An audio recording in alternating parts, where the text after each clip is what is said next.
Hey guys, well, what is going on? It's Esky here today, and I am going to be going over my Invocator build um, as of February 4th, 2026. Now, I know it's not the most effective, uh, but it works pretty much for everything. Like, I've used it for like AoE farming, I've used it for like boss fights, I've used it for like raid, um, swapping to PvP, or even doing Tower of Greed. I only swap like a couple things, which we'll get into. So first of all, this is my gear. I run the Calanthia's staff. You can take a look at the traits. The crit hit, heavy attack, hit chance just for like the little bit of PvP side of things. Now we got wisdom, and we got magic, heavy attack, and dex on this. And then and then I'm also running Digon still. I haven't gotten the chance to get Artis. It's just been kind of waiting for my turn in guild. Deckmans, again, I haven't upgraded my other tier 3 one, but honestly, this seems to be working perfectly fine at the moment. Um, Obviously, it helps the Ray of Disaster. It's got heavy attack, crit, and mana cost efficiency on that. Now, if we come over here, we've got my Blood Hunter hood. You'll notice I went a lot of melee endurance because I run this same set for my Liberator build, and my Liberator build was negative on melee endurance, so I needed to get that up. But yeah, I run Blood Hunter, um, 4 piece. I run the Calanthia's gloves with perception, range, heavy attack, and then trait, attack, speed, health regen just for whatever. I think I meant to go max health on that, and I just bought all the health regen ones. And I was like, whatever, I need better health regen on this class, anyways. And then I went range, and then I went heavy attack evasion just because when I do use either of the builds in PvP, a lot of the time I have gladiators trying to hit me, and they're kind of just an annoyance. So I figured a little bit of that might help. We got the Hellfire Cloak. We got the Caller of the New Moon, Endless Breeze, Ring of Recursive Nightmares, Eternal Promise, the Ring, the Heroic Ring with Perception, Heavy Attack Chance, bonus damage. Then we got Buff Duration, Max Mana, Skill Damage Boost, and Crit Hit Chance. As again, this basically all the armor is set up for my Liberator build, which is like a Crit Chance build, which also just kind of works and converts into my Invocator build. And then we got the Earrings of Sanctified Prayer and the Belt of the Sun King, which the Belt of the Sun King I am going to be swapping out with Belt of Twisting Fate. I've just been working on trying to get it traded up, as I just found I like something better on it. They both have crit hit, bone speed, attack speed, dex and crit, wisdom and crit. Uh, oh yeah, it's I lose the hit chance, I gain crit hit, I lose attack speed, but I gain perception and wisdom. That's what it was. So attribute or stat points wise, it's a little bit better for me, I believe. Let's see. Yeah, stat point wise, it's a little bit better. I lose the attack speed, but I gain cooldown speed, which is good. But yeah, that's my gear. Obviously, you can see my stats. Dex and Wisdom, I just try to keep around like 90, maybe a little bit higher. So I guess when I take this off, it's going to drop down to 85. But it'll raise my Wisdom and Perception, so I'll be able to go into Wisdom and move some of those points back. So it'll be okay. We can get into Artifact. I run 6-piece Chaos Harbinger. I just kind of ran like the best ones I have. I know with the tower upgrade, there's some that I can change, like the new Tower of Greed. I know I can change them now. So I gotta go through and do that. Ruins, I kind of just run. I run a lot of heavy attack just to counter all the, because I already have so much crit that now I'm just trying to get a little bit more heavy. That way I have a higher chance of that. And then I run a lot of mana cost efficiency and max mana, so that's what I run on both weapons. My necklace is healing because on the Invocator class, I would like to heal myself a little bit better. Max mana and crit hit. Boss heavy attack, mana cost, max mana. The ring, again, we have the healing, max mana, and crit. The other ring, same thing. Earring, max mana, boss, and stun resistance, just because I didn't really know what else to put in here.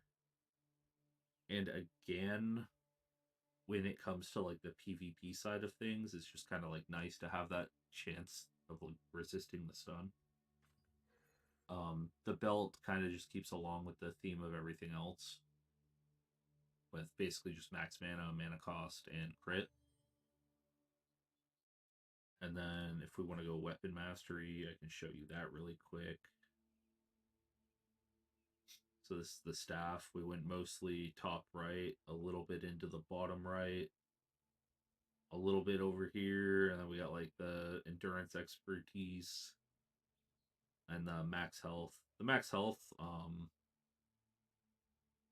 when I was running one of my older builds, you can actually take that out and put it into increased burn chance.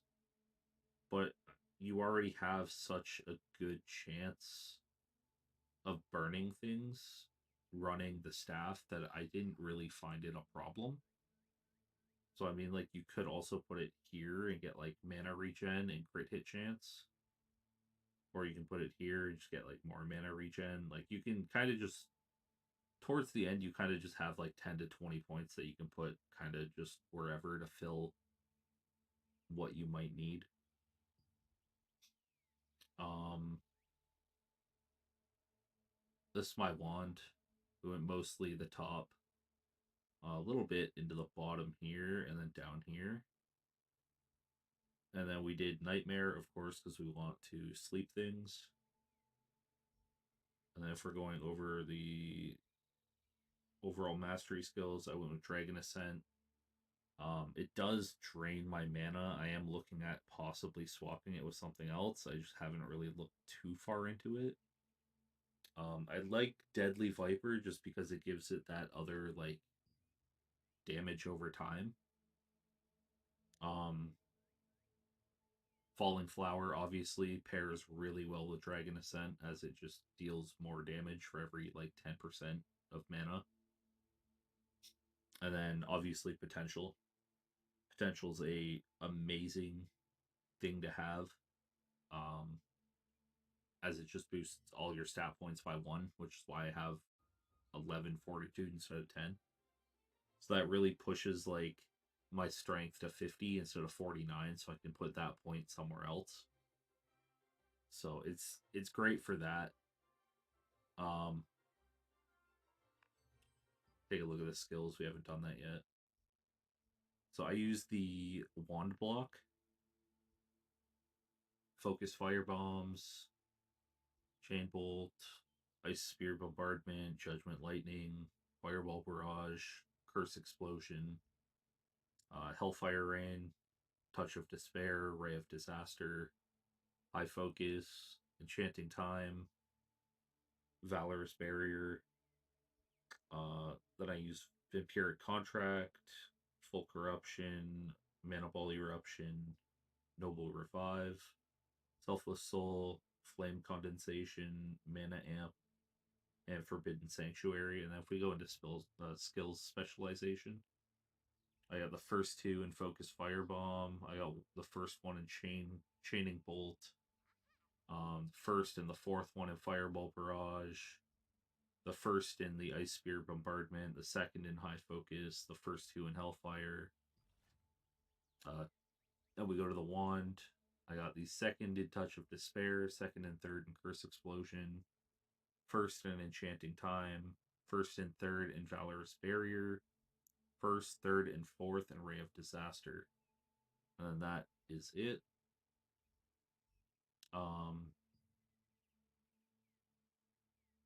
So when I'm doing the Tower of Greed, I tend to take out Touch of Despair, just because I can throw in Fountain of Life. And if there's a bunch of enemies hitting me and I'm taking a ton of damage, I can kind of just combine Fountain of Life with Ray of Disaster and the vampiric to kind of just keep myself alive, which is why this is called Sucky Suck or Sucky Sucky. So it's really good for that if you're going into the tower. I find this build right here will keep you alive during even your Nightmare Hall of Illusions, no issues. You want to go into the highest tier I've done for anything is 9 or 10. You want to go into 9 or 10, you don't really have issues with it. Obviously, unless you're doing mechanics wrong.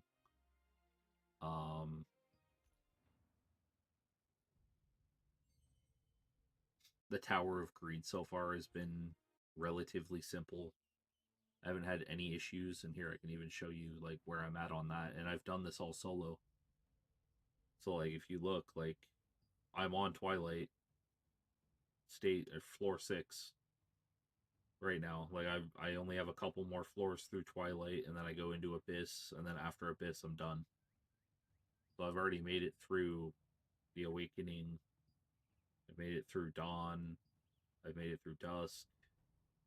I made it through half of Twilight, and I haven't had any issues with it. It's just a matter of time. I just haven't had the time. I haven't been getting on this game as much as I would like to lately, which is why my tokens are all maxed out.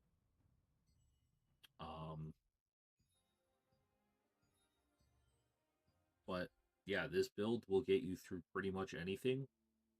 If you need to do anything different, what I usually do is I just swap out Touch of Despair with Fountain of Life for the Tower of Greed. And if I'm going PvP and I kind of want to keep the Ray of Disaster, I swap out Curse Nightmare, which I just haven't finished leveling up yet. I swap out Curse Nightmare with Touch of Despair. Or sometimes I swap it out with Enchanting Time. But basically this just allows me to have the opportunity to put a gladiator to sleep.